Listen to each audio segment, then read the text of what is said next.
मेरा नाम स्नेहा है। मैं जो भी कपड़े खरीद कर लाती तो मेरा पति उन्हें फाड़ देता और फिर मुझसे रिक्वेस्ट करता कि ये कपड़े पहनकर तुम मेरी मम्मी के साथ चली जाओ और कुछ देर बाद ही वापस आ जाना। मुझे नहीं पता होता था कि मेरी सास मुझे कहाँ लेकर जाती हैं। एक दिन मैं अपने पति की बात आसानी से मान गई और जाने के लिए तैयार हो गई, लेकिन जब भी मेरी सास मुझे अपने साथ लेकर जाती तो वो मेरी आंखों पर पट्टी बांध दिया करती थी और सख्ती से मना कर देती थी कि अपनी आंखों को खोलकर मत देखना और ना ही इस पट्टी को हटाना। अगर तुमने ऐसा किया तो तुम्हारा पति तुम्हें तलाक देकर घर से निकाल देगा। मैं अपने पति से बहुत प्यार करती थी, इसलिए अपनी सास और पति के हर कहने को मान लिया करती थी। अब हर दिन मेरी सास और मेरे पति मेरी आंखों पर कपड़ा बांधकर मुझे अपने साथ किसी अनजान जगह पर ले जाते थे, जहाँ पर मुझे बहुत सारा शोर सुनाई देता था। एक दिन मैंने अपने पति से छुपकर अपनी आंखों पर बंधी पट्टी में छोटे छोटे सुराख कर लिए और फिर जब उस पट्टी को बांधकर मैं अपनी सास के साथ चली गई। जैसे ही मैं उस जगह पर पहुंची तो मेरे पैरों तले से जमीन निकल गई, क्योंकि यहाँ पर तो मेरी शादी अमित के साथ 2 महीने पहले ही हुई थी। हम दोनों की जिंदगी बहुत अच्छी गुजर रही थी। अमित से शादी मेरी मर्जी के हिसाब से हुई थी। हालांकि अमित मुझसे शादी नहीं करना चाहता था। वो मुझसे शादी क्यों नहीं करना चाहता था ये मैं समझ नहीं पाई थी। अमित मेरा क्लासमेट था। हम दोनों एक दूसरे को बहुत पसंद करते थे। मैं जानती थी कि वो मुझे पसंद करता है तो जाहिर सी बात है पसंद करने वाला इंसान शादी भी करना चाहता है। लेकिन अमित ने कभी मुझे शादी के लिए प्रपोज ही नहीं किया था। वो सिर्फ कहता था कि मैं तुम्हें पसंद करता हूँ और तुम्हें अपना अच्छा दोस्त मानता हूँ, बाकी मैं तुमसे शादी नहीं कर सकता। मेरी समझ नहीं आता था कि वो इस तरह की बातें क्यों करता है। मैं दिल ही दिल में उसको बहुत प्यार करने लगी थी। मेरे दिल में अमित के लिए बहुत सारी फीलिंग्स जाग उठी थी। एक दिन जब मैं कॉलेज से घर आई तो मैंने देखा कि मुझे देखने के लिए लड़के वाले आए हुए थे। मुझे जब ये बात पता चली तो मेरे होश उड़ गए थे, क्योंकि मैं इस लड़की से शादी नहीं करना चाहती थी। मेरी मोहब्बत तो अमित से ही जुड़ी हुई थी, इसीलिए मैं उसी के साथ अपनी जिंदगी गुजारना चाहती थी। मैंने उन लोगों के जाते ही अमित को कॉल की और उसे सब कुछ बता दिया। अमित ने कहा कि इसमें परेशान होने वाली क्या बात है, तुम अपने पेरेंट्स के कहने के मुताबिक शादी कर लो, वो लोग तुम्हारा भला ही सोचेंगे। मैंने अमित से कहा मेरा भला और बुरा सब कुछ तुम्हारे ही साथ है। तुम्हें मुझसे शादी करनी है तो बताओ, और अगर नहीं करनी तो मैं सुसाइड कर लूंगी, क्योंकि मैं अमित की दीवानी हो चुकी थी। अमित मेरी इस बात से बहुत डर गया था और उसने कहा कि तुम ऐसा वैसा कोई भी कदम नहीं उठाओगी। मैं आज ही घर जाकर इस बारे में अपनी मम्मी से बात करता हूँ। मैंने अमित से कहा तुम्हारे पास सिर्फ रात तक का ही टाइम है, क्योंकि मेरे मम्मी पापा को लड़के वालों को भी तो जवाब देना है और वो लोग जवाब सिर्फ तभी दे पाएंगे जब मैं उनको जवाब दूंगी। इसीलिए तुम मुझे जल्द से जल्द जवाब दो कि तुम मुझसे शादी करना चाहते हो या नहीं, और सोच लेना कि मुझे जवाब सिर्फ हाँ में ही चाहिए। अगर तुमने मुझसे इनकार किया तो फिर मेरी मौत के जिम्मेदार तुम ही बनोगे। मेरी बात सुनकर अमित घबरा गया था। उसने कहा कि तुम फिक्र मत करो, मैं रात को ही तुम्हें कॉल करता हूँ। मुझे अब रात होने का इंतजार था कि कब अमित की कॉल आए और मुझे उसका जवाब मिले। मैं भगवान से प्रार्थना कर रही थी कि अमित का जवाब हाँ में ही आना चाहिए। मुझे अमित की कॉल का इंतजार करते हुए रात के 12 बज गए थे, लेकिन अभी तक उसकी कॉल नहीं आई थी, जबकि अमित का कहना था कि वो 11 बजे तक ही सो जाता है। मुझे तो बहुत घबराहट हो रही थी। हार मानकर फिर मैंने 1 बजे के टाइम पर खुद ही उसे कॉल की, क्योंकि मैं उससे बात करने के लिए बेचैन हो रही थी। मेरी पहली कॉल पर ही उसने मेरी कॉल रिसीव कर ली। मैंने अमित से कहा कि तुम कहाँ हो, तुमने मुझे कॉल क्यों नहीं किया अभी तक? मैं कितनी देर से तुम्हारी कॉल का इंतजार कर रही हूँ। कॉल पर अमित की आवाज बहुत ही घबराई हुई निकल रही थी। उसने कहा कि मुझे माफ कर दो स्नेहा, मेरी मम्मी हम दोनों की शादी के लिए नहीं मान रही। मैंने कहा लेकिन तुम्हारी मम्मी शादी के लिए क्यों नहीं मान रही? मुझ में क्या प्रॉब्लम है? मैं अच्छी खासी खूबसूरत हूँ। अमित कहने लगा बस ऐसे ही नहीं मान रही। मेरे दिमाग पर तो मोहब्बत का जुनून सवार था, इसीलिए मैंने गुस्से में आकर अमित की कॉल कट कर दी और उससे कहा कि अब तुम देखो कि मैं क्या करती हूँ। मैंने अमित की खातिर अपने हाथ की नस काट ली थी। अगले दिन जब मुझे होश आया तो मैं अस्पताल में थी। अमित को कब और कैसे पता चल गया मेरे बारे में मुझे कुछ पता ही नहीं चला। जब मेरी आंख खुली और मैं होश में आई तो मैंने अपने सामने अमित और उसकी मम्मी को देखा था। मेरे घर वालों ने मुझे इस बात पर बहुत डांट लगाई थी कि एक बार मैं उनको ये सब कुछ बता देती तो शायद मुझे इस सब से नहीं गुजरना पड़ता। फिर अमित की मम्मी मेरे घर रिश्ता लेकर आ गई थी और मैं अपने प्लान में कामयाब हो गई थी। खुशी खुशी दोनों परिवारों ने मिलकर मेरी शादी जैसे तैसे अमित के साथ कर दी थी। मेरी शादी को अभी अमित के साथ 1 ही महीना गुजरा था कि मौसम ने करवट ले ली थी। अचानक ही इस कदर गर्मी पड़ने लगी थी कि सबने ही अपने गर्मियों वाले कपड़े निकाल लिए थे। मेरी ससुराल में मेरी सास और 2 नंदे थीं। मेरे माता पिता गरीब लोग थे। उन्होंने मेरी शादी सिर्फ नॉर्मल तरीके से ही की थी और मुझे नॉर्मल सही बरतने का सामान दिया था। अमित इसी तरह की फैमिली से बिलोंग करता था। उसकी भी सिर्फ मामूली से ही फैमिली थी। हम दोनों की शादी से अमित की माँ ने किस लिए इनकार किया था, इस बात का मुझे कभी पता नहीं चल सका था और ना ही मैंने दोबारा अमित से इस बारे में पूछने की कोशिश की थी। मेरे पति का घर बस छोटा सा ही था और वो अपने घर में अकेला ही कमाने वाला था। उसके ऊपर अपनी माँ और दोनों बहनों की जिम्मेदारी थी। अब तो उसके ऊपर मेरी भी जिम्मेदारी आ गई थी। मेरी बड़ी नंद का तो रिश्ता भी लगा हुआ था और उसकी एंगेजमेंट भी हो चुकी थी। अगले 1 साल बाद उसकी शादी है। शायद इसीलिए उसका बिहेवियर मेरे साथ नॉर्मल नंदों के जैसा नहीं था। वो मेरे साथ बहुत अच्छे से रहती थी और मेरी बहुत इज्जत करने वाली लड़की थी। मेरी उससे बहुत अच्छी दोस्ती हो गई थी, मगर मैं अमित की जगह तो उसे नहीं दे सकती थी ना, क्योंकि मेरे पति ने मुझे शॉपिंग करने के लिए थोड़े से पैसे दिए थे और कहा था कि तुम मेरी बहन के साथ चली जाना। लेकिन मैंने अमित से जिद की कि तुम ही मुझे मार्केट लेकर चलो, मुझे तुम्हारे साथ ही शॉपिंग पर जाना है। वो मेरी बात पर हंसने लगे थे और कहने लगे कि तुम बात को समझने की कोशिश करो, मुझे लड़कियों के कपड़ों के बारे में कुछ नहीं पता। तुमने अगर मुझसे वहाँ एडवाइस मांग ली तो मैं क्या करूँगा। तुम आकांक्षा को अपने साथ ले जाओ, उसकी चॉइस बहुत अच्छी है। वैसे भी उसके साथ तुम्हारी अच्छी फ्रेंडशिप हो गई है। बात तो अमित की भी बिल्कुल ठीक थी, इसलिए मैं उनकी बात मान गई थी। लेकिन उनसे प्रॉमिस लेना नहीं भूली थी कि वो मुझे रात का डिनर बाहर ही करवाएंगे। अमित राजी तो हो गए थे, लेकिन उनके चेहरे पर मुझे कुछ परेशानी नजर आ रही थी। मैंने उनकी परेशानी की वजह नहीं पूछी थी, क्योंकि मुझे मार्केट जाना था। इसलिए मैंने अपनी नंद आकांक्षा को साथ लिया और मैं उसके साथ मार्केट शॉपिंग करने के लिए चली गई थी। मेरे पति ने मुझे 2 सूट लाने के लिए पैसे दिए थे। मैंने 2 ही सूट ले लिए थे। मैंने अपनी नंद को खुश करने के लिए उसे चूड़ियां दिलवा दी थी। वो भी चूड़ियां लेकर बहुत खुश हो गई थी, क्योंकि मेरे पास इतने पैसे नहीं बचे थे कि मैं अपनी नंद को भी कपड़े दिलवा सकती। वो मुझसे बहुत इम्प्रेस हुई थी। वो कहने लगी, भाभी आप तो दुनिया की सबसे बेस्ट भाभी हो। मैं उसकी बात सुनकर खुश हो गई थी। मैं चाहती थी कि मैं अपने ससुराल में जल्दी ही अपनी जगह बना लूं। मेरा पति पढ़ा लिखा था और बहुत ही स्मार्ट था। उसकी इसी स्मार्टनेस पर ही तो मैं फिदा हो गई थी। उसकी आदत भी बहुत अच्छी थी। वो मुझसे बहुत प्यार करता था। मैं चाहती थी कि मैं अमित से इतना प्यार करूं कि उसे मेरे बिना रहने की आदत ही न हो। जब मैं घर आई और खुशी खुशी मैंने अपने कपड़े अपने पति को दिखाए तो उन्हें बहुत पसंद आए थे। अपने पति को देखकर मुझे ऐसा लगा जैसे मेरी सारी मेहनत वसूल हो गई। मेरे पति कमरे में आ गए थे। मैं भी उनके पीछे पीछे ही कमरे में आ गई थी। फिर मैंने उन कपड़ों में से एक सूट निकालकर पहन लिया और मैं अच्छे से तैयार हो गई। फिर मैंने अपने पति से कहा कि चलो चलते हैं। मेरा पति मुझे देखकर हैरान हो गया और कहने लगा कि कहाँ चलना है। मैंने कहा, क्या आप अपना वादा भूल गए हो? हम दोनों को रात का डिनर घर से बाहर ही करना था। आपने मुझसे वादा किया था ना। मेरे पति ने कहा, ओह अच्छा, मुझे याद आ गया।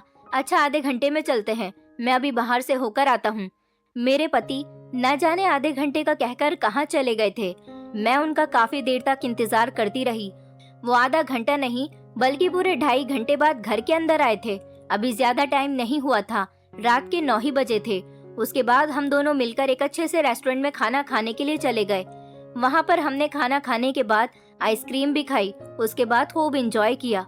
मेरा पति गरीब जरूर था, लेकिन मेरी हर ख्वाहिश को पूरी करता था। रात को 12 बजने से पहले ही हम लोग घर पर आ गए थे। मैंने अपने नए कपड़े उतार दिए और उसके बाद मैंने पुराने कपड़े पहन लिए थे। लेकिन अगले दिन जब मैं नए कपड़े बाथरूम में लेने के लिए गई तो ये देखकर मेरे पैरों तले से जमीन निकल गई थी कि मेरे जितने भी नए कपड़े जो मैं कल लेकर आई थी वो कैंची से कटे हुए थे। उसमें जगह जगह कट के निशान लगे हुए थे। मेरी तो उन कपड़ों को देखकर आंखें फटी की फटी रह गई थी। फिर मैंने अपना दूसरा वाला सूट देखा तो वो भी इसी तरह से कटा हुआ था।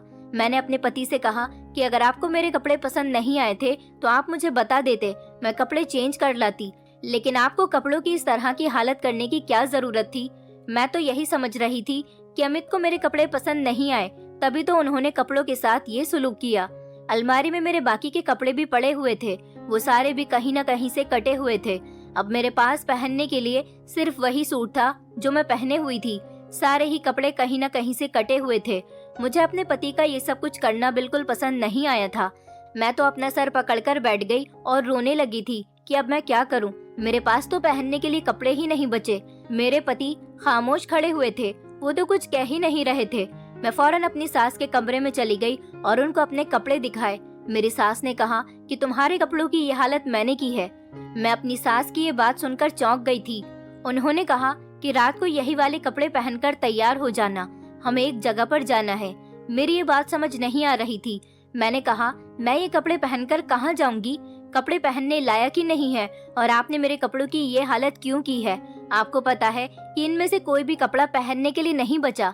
मेरी सास कहने लगी, अभी मैं थोड़ी बिजी हूँ, इस बारे में तुमसे बाद में बात करूंगी। मैं रोती हुई अपने कमरे में आ गई थी। जैसे ही मैं कमरे में आई तो मेरा पति कमरे में मौजूद नहीं था, वो भी घर से बाहर चले गए थे। मेरी तो कुछ समझ ही नहीं आ रहा था कि इस घर में आखिर हो क्या रहा है। मैं सारा दिन अपने कपड़ों की वजह से परेशान रही और रोती रही थी। मैंने टेंशन की वजह से खाना भी नहीं खाया था और ना ही मेरे पति ने दोपहर का खाना खाया था। वो तो घर से जब से गए थे घर के अंदर दोबारा आए ही नहीं थे। इसी तरह से शाम का टाइम हो गया। मेरी सास जल्दी से मेरे कमरे में आई और मुझसे कहने लगी, बहू ये कपड़े पहन लो, उठो जल्दी करो, हमें कहीं जाना है। मैंने तुम्हें सुबह बताया था ना। मैंने अपनी सास से कहा, आप ये मुझसे किस तरह का मजाक कर रही हैं? ये कटे फटे कपड़े पहनकर मैं कहाँ जाऊंगी? मैं इस तरह के कपड़े नहीं पहन सकती। उन्होंने जल्दी से कटा फटा सूट निकालकर मेरे हाथ पर रखा और कहने लगी कि जल्दी से कपड़े पहनो, जैसा मैं कह रही हूँ वही करो। मैं अपनी सास के चेहरे को देखती रह गई थी। मुझे तो यकीन नहीं आ रहा था कि वो किस तरह की बातें कर रही हैं। मैं बड़ी हैरानी और अफसोस के साथ अपनी सास से कहने लगी, मम्मी जी मैं ये कपड़े कैसे पहनूंगी? वो एकदम ही गुस्से में आ गई थी और कहने लगी, तुम्हें एक बात समझ नहीं आती क्या? ये सब मैं नहीं जानती, बस तुमसे जैसा कहा है वैसा ही करो। मैं तुम्हारा बाहर इंतजार कर रही हूँ। तुम्हारे पास सिर्फ 5 मिनट है। इन कपड़ों को पहनकर जल्दी से तैयार हो जाओ और बाहर आ जाओ, नहीं तो मुझसे बुरा कोई नहीं होगा। अपनी सास की बातें सुनकर मैं मजबूर हो गई थी और उन कपड़ों को बाथरूम में पहनने के लिए लेकर चली गई थी।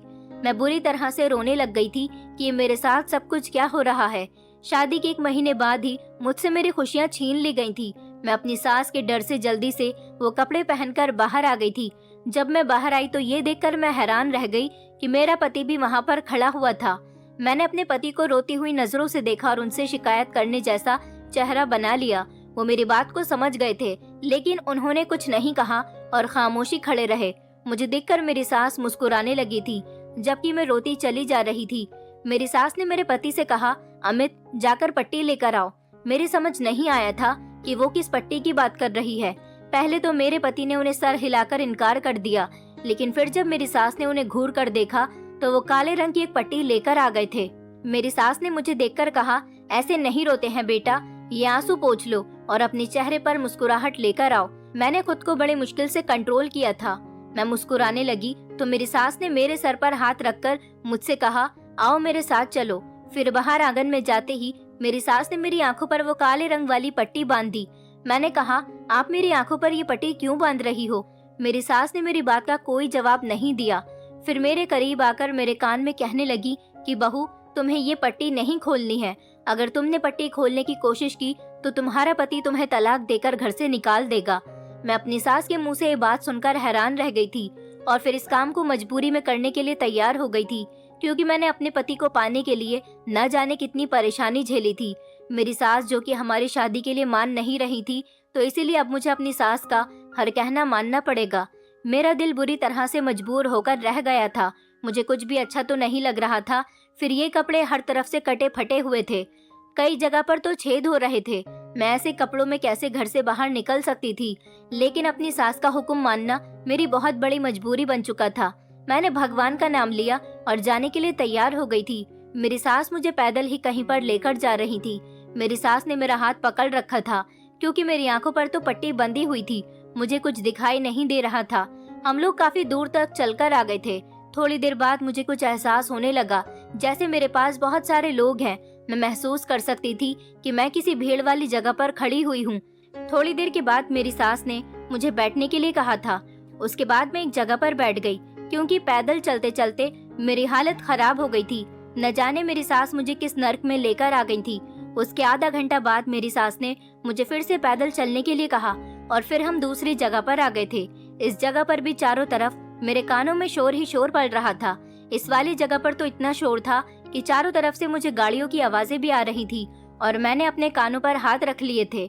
मेरी सास ने मुझसे कहा था कि तुम्हें बोलना नहीं है, इसलिए उनके कहने के मुताबिक मैंने अपनी आवाज को बंद ही किया हुआ था। यहाँ पर भी मेरी सास ने मुझे जमीन पर बैठने के लिए कहा तो मैं बैठ गई थी। मेरी तो कुछ भी समझ नहीं आ रहा था कि मेरी सास ने मुझे बीच सड़क पर क्यों बैठा दिया, क्योंकि मुझे ट्रैफिक की आवाज आ रही थी, जिससे मैंने अंदाजा लगा लिया था कि आसपास से गाड़ियां गुजर रही हैं। गाड़ियां तो सड़क पर ही होती हैं, गलियों में नहीं होती। इसका मतलब मेरी सास मुझे कहीं खुली जगह पर लेकर आई थी। मुझे पक्का यकीन हो गया था कि मेरे साथ जो भी हो रहा है अच्छा नहीं हो रहा, मगर मैं क्या करती, मैं मजबूर हो गई थी। हम वहाँ पर 1-2 घंटा गुजारकर वापस चलने लगे थे। मैंने आवाजों को पहचानने की कोशिश की थी ताकि मुझे पता चल सके कि मैं किस जगह पर आई हूँ, मगर मैं नाकाम रही थी। ये तो पक्का था कि ये कोई रास्ता था। मैं जब घर पहुंची तो मेरी सास ने मेरी आंखों से पट्टी हटा दी थी और फिर मुझे मेरे कमरे में जाने के लिए कह दिया था। मैं जैसे ही अपने कमरे में आई तो मैंने देखा कि मेरा पति अपना सर झुकाए हुए बेड पर बैठा हुआ था। मैं जैसे ही बेड पर बैठी तो मैं बहुत ज्यादा थकी हुई थी, इसलिए थोड़ी देर के बाद मैं लेट गई थी। मैंने अपने पति से कोई बात नहीं की थी क्योंकि मैं उससे बहुत ज्यादा नाराज थी। उसने मुझे देखते ही मेरी टांगें दबाना शुरू कर दी थी। मैं उसके ऐसे बिहेवियर से बहुत परेशान हो चुकी थी। मैंने अपने पति को पैर दबाने से मना नहीं किया क्योंकि मेरे पैरों में बहुत ज्यादा दर्द हो रहा था। पैर दबाने से मुझे कुछ सुकून मिल गया था। मेरे पति ने देखा कि मैं उनसे बात नहीं कर रही हूँ तो वो कहने लगे, स्नेहा, आज जो कुछ भी हुआ है उसके लिए मैं बहुत शर्मिंदा हूँ। कल मैं तुम्हें शॉपिंग पर लेकर चलूंगा, तुम अपनी मर्जी के मुताबिक कपड़े खरीद लेना। मैंने पैर जल्दी से पीछे किया और कहने लगी, ताकि आपकी मम्मी फिर से मेरे कपड़ों को काट दे। मेरी बात पर मेरे पति ने अपना सर झुका लिया था और वो कहने लगी, स्नेहा, तुम आराम करो, तुम्हें आराम की बहुत जरूरत है। लाओ अपने पैर इधर करो, मैं दबा देता हूँ। मैंने कहा, मुझे तुम्हारी तसल्ली की कोई जरूरत नहीं है। मैं इस टाइम अपने पति से कोई बात नहीं करना चाहती थी और ना ही उसका चेहरा देखना चाहती थी, क्योंकि मुझे सबसे ज्यादा गुस्सा तो अमित पर ही आ रहा था। उसकी माँ कुछ भी कर रही थी, वो कुछ भी नहीं बोला और खामोशी से उनका कहना मानता रहा था। इसलिए मैंने अपनी आंखें बंद कर ली थी और मैं सो गई थी। मैं बहुत ज्यादा थकी हुई थी, इसलिए मुझे जल्दी ही नींद आ गई थी। 1 घंटे बाद ही मेरी नींद खुल गई थी क्योंकि मैंने खाना नहीं खाया था। मुझे बहुत भूख लग रही थी। इन लोगों ने मेरी नींद और चैन तो छीन ही लिया था, लेकिन मुझे क्या पता था कि अभी तो ये शुरुआत है, आगे तो अभी और भी बहुत मुश्किल वक्त आना है। अगले दिन अमित ने अपने ऑफिस की छुट्टी कर ली थी और वो जबरदस्ती मुझे मार्केट लेकर चला गया, मगर मैं एक जगह आराम से बैठी रही थी। मैंने किसी भी तरह का कोई रिएक्ट नहीं किया था। मेरे पति ने खुद ही अपनी पसंद के मुझे 2 सूट दिलवा दिए थे। मैं शॉपिंग करके घर आ गई थी। मेरा पति घर से बाहर चला गया था। उन्होंने मुझसे कहा कि तुम आराम करो, मैं अपने एक दोस्त से मिलकर आता हूँ। मेरी सास ने मुझे अपने कमरे में बुला लिया था।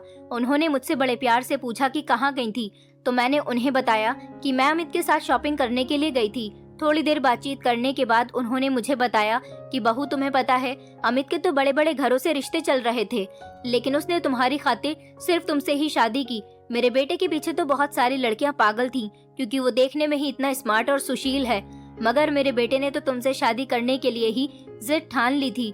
अब तुमने उसे मरने से डराया तो मेरा बेटा भी डर गया था, इसलिए मुझे अपने बेटे की मर्जी की खातिर अपना सर झुकाना पड़ गया। लेकिन तुम इस छोटे से हादसे को बहाना बनाकर अपने यह हसीन दिन खराब मत करो। अपने पति के साथ हंसी खुशी जिंदगी गुजारो। मैं देख रही हूँ कि तुम्हारा मूड अपने पति की तरफ से बिल्कुल भी ठीक नहीं है। वो तुमसे बहुत प्यार करता है और देखो, तुम्हारा गुस्सा ठीक करने के लिए ही तो वो तुम्हें शॉपिंग पर भी लेकर गया था। मुझे अपनी सास की बात ठीक लगी थी। मैंने सोचा कि चलो जो हुआ सो हुआ, मुझे अपने पति के साथ अपना बिहेवियर अच्छा रखना चाहिए। मुझे अमित को ज्यादा परेशान नहीं करना चाहिए। ये ना हो कि वो मुझसे नाराज होकर कहीं और दिल लगा बैठे। उस बेचारे ने भी तो मुझसे शादी करने के लिए काफी सारे सेक्रीफाइस किए हैं। मैं अपनी सास की बात सुनकर अपने कमरे में आ गई थी और अपने पति के आने का इंतजार करने लगी थी। थोड़ी देर के बाद मेरे पति भी आ गए। मैं उनके सामने काफी शर्मिंदा हो रही थी। मैंने उन्हें कहा, अमित, मैं बहुत शर्मिंदा हूँ अपनी गलती पर। मैं भी अपना दिल साफ करने की कोशिश करती हूँ, मगर तुम्हें मुझसे एक वादा करना होगा। मेरी बात सुनकर अमित खुश हो गए थे। वो कहने लगे, हाँ बताओ, तुम हुक्म करो। मैंने अमित से कहा, जैसा तुम्हारी मम्मी ने मेरे साथ किया है ऐसा अब कभी नहीं होना चाहिए। तुम मुझसे वादा करो, आइंदा ऐसा कभी नहीं होना चाहिए। अमित ने सिर हिला दिया था और कहने लगे कि मैं पूरी कोशिश करूंगा कि ऐसा कुछ नहीं हो जिसकी वजह से तुम्हें परेशान होना पड़े। अचानक ही उन्होंने मेरी आंखों में देखा और कहा कि स्नेहा, तुम्हें पता है क्या, मेरी मम्मी थोड़ी जिद्दी और गुस्से वाली है। मुझे उनकी बातों के आगे हार माननी पड़ जाती है, लेकिन वो दिल की बुरी नहीं है, दिल की बहुत अच्छी है। तभी तो उन्होंने मेरी खुशी के लिए तुम्हारे साथ मेरी शादी करवा दी थी। हालांकि वो हमारी शादी के लिए राजी नहीं हो रही थी, पर सिर्फ अपने बेटे की खुशी के लिए वो तैयार हो गई थी। अमित कहने लगे, मैं तुम्हें हर खुशी देने की कोशिश करूंगा। अपने पति की बात सुनकर मुझे बहुत खुशी हुई थी। मैं अपने पति की कही हुई बातें सोच सोच कर खुश हो रही थी, लेकिन उन्होंने अपनी मम्मी की बात जो मुझे बताई थी वो मेरी समझ नहीं आई थी कि उनका इशारा अपनी मम्मी की किस बात पर जा रहा है। फिलहाल मैंने ये सब कुछ वक्त पर छोड़ दिया था। मैं जानती थी कि वक्त के साथ साथ मुझे सब कुछ पता चल जाएगा। अपने पति के साथ काफी अच्छा टाइम स्पेंड करने के बाद मैं शाम के टाइम पर अपनी दोनों नंदों के कमरे में जाकर बैठ गई थी और उनके साथ मैं इधर उधर की बातें करने में बिजी हो गई थी। फिर मैं वापस अपने कमरे में लौट कर आई तो मैंने देखा कि मेरे नए कपड़े भी फिर से कटे हुए थे। इस बार तो मुझे बहुत ज्यादा गुस्सा आया था। मैं तो समझ रही थी कि अब सब कुछ ठीक हो गया, मगर ये सिर्फ मेरा ख्याल ही था। शाम का टाइम हो रहा था और फिर से मेरी सास मेरे कमरे में आई और उन्होंने कहा कि इनमें से जल्दी से एक सूट पहन लो और तैयार हो जाओ, हमें चलना है। मेरी कुछ समझ नहीं आ रहा था कि मेरी सास ऐसा क्यों कर रही है। मैंने उनके कहने के मुताबिक उनसे कोई सवाल नहीं किया और खामोशी से उन कपड़ों को पहन लिया था। मेरी सास मुस्कुरा दी थी और फिर उन्होंने मेरी आंखों पर वो काले रंग की पट्टी बांध दी और मुझसे कहा कि जिस दिन भी तुमने इस पट्टी को खोलने की कोशिश की तो तुम्हें मैं अपने बेटे से तलाक दिलवा दूंगी। तुम जानते हो ना कि मेरा बेटा मेरा कितना कहना मानता है। मैं अपनी सास की बात सुनकर शॉक्ड रह गई थी, इसलिए मैं खामोशी रही थी। मेरी सास मुझे वो पट्टी बांधकर कमरे से बाहर ले गई और कहने लगी, अब मेरे साथ साथ चलो। मेरे पति उस टाइम घर में मौजूद नहीं थे। मेरी सास ने जल्दी से मेरा हाथ पकड़ लिया और मेरी नंद को आवाज लगाई कि दरवाजा बंद कर लेना। मैं खामोशी रही थी क्योंकि मैं जानती थी कि मेरे कुछ भी कहने का कोई फायदा नहीं होने वाला। हम दोनों सास बहू आज फिर से पैदल चल रहे थे, कल भी पैदल चल रहे थे, इसलिए आज मेरे पैरों में अभी से ही दर्द होना शुरू हो गया था। मैं अपनी सास के कहने के मुताबिक चल रही थी और अपने बहते हुए आंसुओं को साफ कर रही थी। अब मुझे एहसास होने लगा था कि मैंने अमित से शादी करके बहुत बड़ी गलती कर दी। हालांकि मेरे पेरेंट्स मेरी शादी कहीं और करवा रहे थे। अब जबकि ये शादी मैंने अपनी जिद और अपनी मर्जी के मुताबिक की थी, इसलिए मुझे इस शादी को जैसे तैसे निभाना ही था। मुझे अपनी मम्मी की कही हुई बात याद आ गई थी, जिस पर उन्होंने मेरी शादी के टाइम कहा था कि स्नेहा, तुम इस लड़के से शादी तो कर रही हो और ये शादी हम तुम्हारी जिद की वजह से करवा रहे हैं, वरना जो रिश्ता हमने तुम्हारा ठुकराया है वो लड़का बहुत ही अमीर और अच्छी फैमिली से बिलोंग करता है। तुम वहाँ पर बहुत खुश रहती, लेकिन यहाँ शादी करने की तुम्हारी अपनी मर्जी है, इसलिए तुम्हें अपनी लव मैरिज को बसाकर ही रखना होगा, क्योंकि 90% लव मैरिज सक्सेसफुल नहीं बैठती।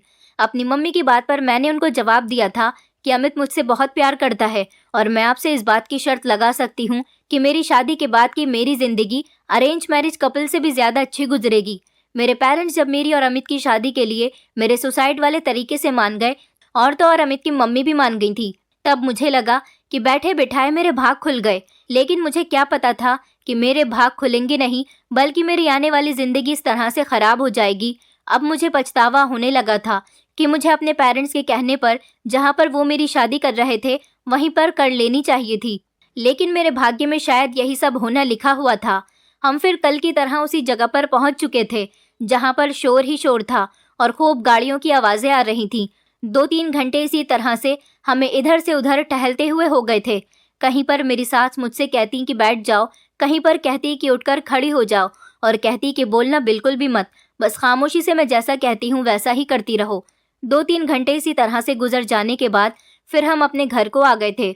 घर आते ही मेरे पति मेरे पैर दबाने लगे, मगर मुझे सुकून नहीं मिल रहा था। अमित शर्मिंदा होकर मुझसे बातचीत करने की कोशिश कर रहे थे। मैंने सोचा न जाने ये कब तक मेरे साथ होता रहेगा। मैंने अपने पति से भी पूछा था कि तुम्हारी मम्मी मेरे साथ ये सब कुछ क्यों कर रही है, लेकिन वो तो हर बात पर खामोशी रहते थे। इसलिए मैंने सोच लिया था कि मुझे सच्चाई का खुद ही पता लगाना होगा। सारी रात में प्लानिंग बनाती रही थी। सुबह फिर से मेरे पति ने मुझसे कहा कि मैं तुम्हें शॉपिंग पर लेकर चलता हूँ। मैंने आज शॉपिंग करने के लिए अपने पति से इनकार कर दिया था। मैं अपनी सास से कहने लगी, माँ जी, शाम को किस टाइम पर मुझे आपके साथ जाना है। मेरी सास आज मेरी इस बात पर मुस्कुराने लगी थी और कहने लगी, शाम के 5 बजे तुम बिल्कुल तैयार रहना। मैं उनकी बात सुनकर खामोश हो गई थी। अमित से बातचीत करना मैंने बिल्कुल बंद कर दिया था, क्योंकि वो मुझे कुछ बताता ही नहीं था। और तो और घर में 2-2 नंदे भी थीं, उन्हें भी किसी बात की कोई खबर नहीं थी, क्योंकि मेरी सास अपनी बेटियों पर बहुत ज़्यादा रौब दिखाती थी और अपनी बेटियों को कमरे से ज़्यादा बाहर नहीं निकलने देती थी। मैं अपने कमरे में चली गई थी। दोपहर के टाइम पर जब मेरे पति घर आए तो उन्होंने मुझसे कहा कि चलो अभी तुम्हारे पास टाइम है, मैं तुम्हें शॉपिंग कराने के लिए लेकर चलता हूँ। लेकिन मैं तो उनसे बात कर ही नहीं रही थी, इसलिए मैंने उनसे कह दिया कि आज मेरी तबीयत ठीक नहीं है, मुझे कहीं नहीं जाना। धीरे धीरे शाम के 5 बज गए थे और मैं अपने उन्हीं फटे हुए कपड़ों में से एक सूट निकालकर पहन लिया था। मैं तैयार होकर अपने कमरे से बाहर निकल ही रही थी कि मुझे अपने पति के बोलने की आवाज़ आई। वो अपनी माँ से कह रहे थे कि मम्मी प्लीज़ आप स्नेहा के साथ ये सब कुछ मत करो, स्नेहा को आज अपने साथ मत लेकर जाओ, उसकी तबीयत ठीक नहीं है। मेरी सास ने रोज़ के मुताबिक मेरी आंखों पर पट्टी बांध दी थी। तभी अचानक मैंने अपनी सास से कहा कि रुकिए माँ जी, इन चप्पलों से मेरे पैर में बहुत दर्द होता है, मैं दूसरी चप्पल पहनकर आ जाती हूँ। मेरी सास ने कहा अच्छा ठीक है, लेकिन जल्दी आ जाना। मैं इस बंधी हुई पट्टी को अपने हाथ में खोलकर हाथ में पकड़कर अपने कमरे में आ गई थी।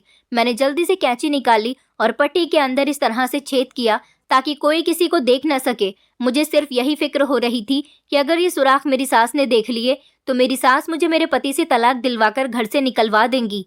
मैंने जल्दी से अपना काम फिनिश किया। उसके बाद मैं दूसरी चप्पल पहनकर बाहर आ गई थी और अपनी सास के सामने ही अपनी आंखों पर इस पट्टी को बांध लिया था। उसके बाद हम फिर से पैदल चलने लग गए थे। मैंने वही फटे हुए कपड़े पहने हुए थे जो मैं हर रोज पहनकर अपनी सास के साथ जा रही थी। हम चलते ही चले जा रहे थे।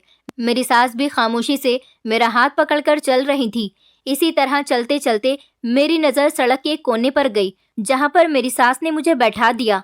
लेकिन वहाँ बैठने के बाद मेरे साथ कुछ ऐसा हुआ जिसे देखकर मेरे होश उड़ गए थे। मेरी सास के हाथ में एक बड़ा सा बोर्ड था और उस बोर्ड पर क्या लिखा हुआ था ये तो मुझे समझ नहीं आ रहा था। वो बोर्ड मेरी सास ने मेरे आगे रख दिया और तो और एक कटोरा भी मेरे पास रख दिया था। मैं 5 मिनट तक वहाँ ऐसे ही बैठी रही। उसके बाद लोग आ रहे थे और उस कटोरे के अंदर पैसे डालकर जा रहे थे। ये देखकर तो मैं हैरान रह गई थी। यहाँ पर काफ़ी सारी पब्लिक मौजूद थी। मेरी सास इतनी ज़्यादा चालाक थी कि उन्होंने कटोरे में पहले से ही कपड़ा बिछाया हुआ था ताकि अगर कोई कटोरे के अंदर सिक्का डालकर जाए तो उसकी खनक की आवाज़ मुझे ना आ जाए और मैं पहचान न सकूं कि मेरे पास कोई बर्तन रखा हुआ है और उसमें कुछ डाला गया है। सिक्के की आवाज़ कटोरे में से ना आए, इस वजह से उन्होंने एक सफ़ेद रंग के रुमाल को कटोरे में बिछा दिया था। लोग उसी में पैसे डालकर जा रहे थे। कुछ लोग सिक्के डाल रहे थे तो कुछ लोग नोट भी डाल रहे थे। इसी तरह से काफ़ी सारे पैसे हो गए। मेरी सास ने मुझे उस जगह से उठाया और अपने सारे सामान को लिया। आधा घंटा इस जगह पर बैठने के बाद मेरी सास मुझे दूसरी जगह पर ले गई थी। यहाँ पर भी कुछ ऐसा ही हुआ था। मेरी सास ने मुझे बैठने के लिए कहा। इसी तरह से काफ़ी सारे लोग इस कटोरे में पैसे डालते जा रहे थे। इसका मतलब ये था कि मेरी सास ने मुझे भिखारन बना दिया था। मैं अब समझी कि मुझे अभी तक क्यों पता नहीं चल सका कि मुझे कहाँ ले जाया जाता है। इसी तरह से लगभग 2-3 घंटे बीत गए थे। मेरी सास के पास काफ़ी सारे पैसे इकट्ठे हो गए थे। मेरी सास मुझे लेकर घर वापस आ गई थी। घर आने के बाद मैंने सोच लिया था कि मैं ये सब कुछ अब और बर्दाश्त नहीं करूँगी, इसलिए घर के अंदर दाखिल होते ही मैंने अपनी आंखों से पट्टी हटा दी। घर में मेरा पति भी मौजूद था। मेरी सास ने जैसे ही मेरी इस हरकत को देखा तो उनको गुस्सा आ गया था। उन्होंने कहा कि तुम्हें इतनी जल्दी पट्टी हटाने की क्या ज़रूरत थी, तुम्हें पता है कि तुम्हारी आंखों से पट्टी सिर्फ मैं ही हटा सकती हूँ। मैंने अपनी सास से कहा तो फिर आज आपने कितने पैसों की कमाई कर ली। मेरी सास मेरी बात सुनकर हैरान रह गई थी। हम दोनों की बातचीत सुनकर मेरा पति भी आंगन में ही आ गया था। उसने हम दोनों को देखा तो वो शॉक्ड हो गया था। मैंने अपने पति से कहा तो तुम मुझसे इतने दिनों से ये राज छुपा रहे हो कि तुम्हारी मम्मी तुम्हारी पत्नी से सड़कों पर भीख मंगवा रही है। आज मुझे मेरे सवालों के जवाब मिल गए कि मेरे साथ क्या होता है और मेरे कपड़ों को क्यों काटा और फाड़ा जाता है। मेरी सास कहने लगी कि खामोश हो जाओ, अब इससे आगे एक लफ्ज़ भी मत बोलना। मैंने अपनी सास से कहा आज भी आप मुझे यही धमकी देंगी कि अगर मैंने आपकी बात नहीं मानी तो आप मुझे मेरे पति से तलाक दिलवाकर घर से बाहर निकलवा देंगी। मैंने कहा आज मैं सारी सच्चाई जानकर ही रहूंगी और अगर आपने मुझे कुछ नहीं बताया तो मैं खुद इस घर को छोड़कर चली जाऊंगी। वैसे भी मैं भिखारन वाली जिंदगी नहीं जी सकती। मेरे माता पिता भले ही गरीब हैं लेकिन कभी उन्होंने मुझसे ऐसा कोई काम नहीं करवाया जैसा कि फ़ायदा आप लोग मेरा उठा रहे हो। मेरा पति मेरी बात सुनकर घबरा गया था और उसने कहा कि प्लीज़ मुझे छोड़कर मत जाना स्नेहा, मैं तुम्हें सब कुछ बता देता हूँ। मैंने कहा हाँ आज मुझे सब कुछ बता दो वरना अच्छा नहीं होगा, क्योंकि मैं यह सब कुछ अब और बर्दाश्त नहीं कर सकती। मेरे पति ने मुझे बताया कि मेरी मम्मी ने मेरे लिए पहले ही अपनी सहेली की बेटी से रिश्ता फिक्स कर दिया था, लेकिन मैं तुमसे प्यार करता था, मैं उससे शादी नहीं करना चाहता था। जब मेरी मम्मी को तुम्हारे बारे में पता चला तो उन्होंने मुझसे साफ इनकार कर दिया कि वो तुम्हारी शादी कभी भी मुझसे नहीं होने देंगी। और उधर तुमने मुझे सुसाइड करने की धमकी दी थी। मैंने अपनी मम्मी को मनाने की बहुत कोशिश की थी, लेकिन वो नहीं मान रही थी, पर तुमने सुसाइड करने की कोशिश कर ली थी।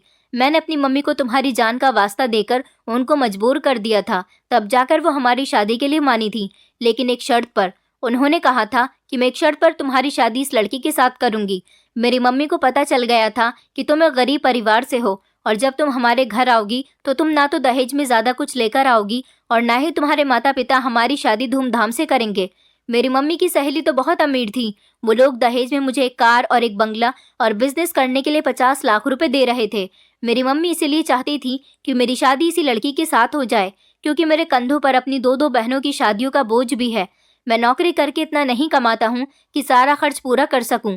मेरी मम्मी ने मेरे सामने शर्त रखी थी कि शादी के बाद वो तुम्हारे साथ इस तरह से बिहेव करेंगी और इस तरह से तुमसे भीख मंगवाकर पैसे इकट्ठा करेंगी। तभी तो उन्होंने इस बोर्ड पर ये बात लिखी हुई थी कि मैं गूंगी हूँ और अंधी हूँ, आप लोग मेरी मदद करो। लोग इस बोर्ड को पढ़ने के बाद तुम्हें अंधी, गूंगी और गरीब लड़की समझकर पैसे देकर चले जाते हैं। मेरी मम्मी तो अपने चेहरे को छुपा लेती हैं ताकि उन्हें कोई पहचान न सके, लेकिन तुम्हें अपना टारगेट बना देती हैं। मेरी सास खड़ी हुई खामोशी से हमारी बातें सुन रही थी। मैं अपनी सास के करीब गई और उनसे कहने लगी, मैंने हमेशा आपको अपनी माँ की तरह समझा। मुझे नहीं पता था कि एक माँ अपनी बेटी के साथ ऐसा भी कर सकती है। मैंने कहा, अगर आपको मैं पसंद नहीं थी तो आप मुझे बता देती, आपको मेरे साथ ये सब कुछ करने की क्या ज़रूरत थी। अमित ने कहा, मैंने मम्मी से कई बार मना करने की कोशिश की थी, क्योंकि मैं तुमसे प्यार करता हूँ। मैं तुम्हें इस हाल में नहीं देख सकता था, लेकिन मम्मी की शर्त यही थी कि वो तुम्हें इस घर में तभी टिकने देंगी कि जब तक तुम इस तरह का काम करोगी। इसी तरह से तो हमारे पास काफ़ी पैसे इकट्ठे हो जाते। मैं तुमसे शादी के लिए इसलिए मना कर रहा था क्योंकि मैं मामूली सी सैलरी लाता हूँ, शायद उसमें तुम्हारे सपने पूरे नहीं कर सकता था। लेकिन तुम मेरी बात को ना ही समझने की कोशिश कर रही थी और ना ही मान रही थी। तुमने तो मुझे मजबूर कर दिया था खुद से शादी करने पर। इधर मेरी मम्मी ने मुझे मजबूर कर दिया। मैं तुम दोनों के बीच मजबूर होकर रह गया था। मैं करता भी तो क्या करता। एक तरफ मैं तुम्हें नहीं छोड़ सकता था, दूसरी तरफ अपनी माँ को भी नहीं छोड़ सकता था, और उनकी बात को भी मानना मेरे लिए बहुत ज़रूरी था। मैंने अमित से कहा, अमित, इसमें तुम्हारी कोई गलती नहीं है, क्योंकि एक मर्द अपनी माँ और पत्नी के हाथों से जब मजबूर हो जाता है तो उसे अपनी ज़िंदगी बुरी लगने लगती है। मैं तुम्हारी फीलिंग्स को समझ सकती हूँ। मैंने अपनी सास से कहा, आप चाहती थी ना कि मैं इस घर को छोड़कर चली जाऊँ और आपके घर वही अमीर लड़की आ जाए जो बहुत सारा दहेज लेकर आए, आपके बेटे के लिए पैसे लेकर आए। तो फिर ठीक है, आप अपने बेटे की शादी अपनी मर्जी के मुताबिक कर सकती हो। मैं इस घर को छोड़कर जा रही हूँ, लेकिन याद रखना, जैसा आपने मेरे साथ किया ऐसा ही एक दिन आपकी बेटियों के साथ भी ज़रूर होगा, क्योंकि भगवान के घर में देर है, अंधेर नहीं। जिसने जो इस दुनिया में किया उसको उसके किए की सज़ा दुनिया में ही मिलकर रहती है। मैं ये कहते हुए आगे बढ़ गई थी। मेरी सास को शायद एहसास हुआ था कि उनके आगे भी दो दो बेटियां हैं। अगर उनकी बेटी के साथ कोई ऐसा करेगा तो उनको कितनी तकलीफ होगी। मेरी सास ने जब देखा कि मैं सामान पैक करके अपने दरवाजे तक आ गई हूँ तो उन्होंने मेरा हाथ पकड़ लिया और कहने लगी, बहू, मुझे माफ़ कर दो। मुझे एहसास हो गया कि किसी को इतना मजबूर नहीं करना चाहिए कि वो गलत कदम उठाने पर मजबूर हो जाए। तुमने आज जो मुझसे मेरी बेटियों को लेकर इतनी बड़ी बात कह दी, उसके लिए मैंने ही तुम्हें मजबूर कर दिया। मैं बहुत शर्मिंदा हूँ अपनी गलती पर। प्लीज़ तुम मुझे माफ़ कर दो। मुझे सिर्फ इस घर के खर्चे की और अपनी बेटियों की शादी की परवाह है। मेरे बेटे की इतनी कम इनकम है, ये सब कुछ कैसे करेगा। मैंने अपनी सास से कहा कि आप परेशान मत होइए, आपकी बेटियों की शादी धूमधाम से होगी। मैं पढ़ी लिखी हूँ, मैं भी नौकरी करूँगी, और तो और अमित भी नौकरी करते हैं। हम दोनों मेहनत से इस घर को चलाएंगे, आपकी दोनों बेटियों की शादी करेंगे और अपनी ज़िंदगी अच्छे से जिएंगे। मेरी सास मेरी बात सुनकर बहुत खुश हुई थी। मैं उनको कोई भी बात कहकर परेशान नहीं करना चाहती थी, इसलिए मैंने उनको आसानी से माफ़ कर दिया, क्योंकि वो भी एक माँ थी, उन्हें अपनी बेटियों की फिक्र हो रही थी। मैंने अपनी सास से जो कहा था वो करके दिखाया था। अब अमित और मैं मिलकर ऑफिस में काम करते हैं। अपनी मेहनत की कमाई से मैंने अपनी दोनों नंदों की शादी कर दी। मेरी सास मेरी इस मेहनत और लगन से बहुत खुश हुई थी, और अब तो वो मुझे अपनी बहू नहीं बल्कि बेटी मानती हैं। उन्होंने जो मेरे साथ किया था उसके लिए वो बहुत शर्मिंदा होती हैं। अब मेरी ज़िंदगी मेरे पति और मेरी सास के साथ बहुत अच्छी गुजर रही है, और तो और भगवान ने मुझे एक बेटी भी दे दी, जिसके साथ हमेशा मेरी सास खेलती रहती है और मुझे और मेरी बेटी को बहुत प्यार करती है। दोस्तों, उम्मीद करती हूँ आपको हमारी कहानी पसंद आई होगी। कहानी पसंद आई है तो वीडियो को लाइक करें, चैनल पर नए हैं तो चैनल को सब्सक्राइब करें और हाँ, नोटिफिकेशन बेल को ज़रूर दबाएं ताकि अगली अपडेट सबसे पहले आपको मिले।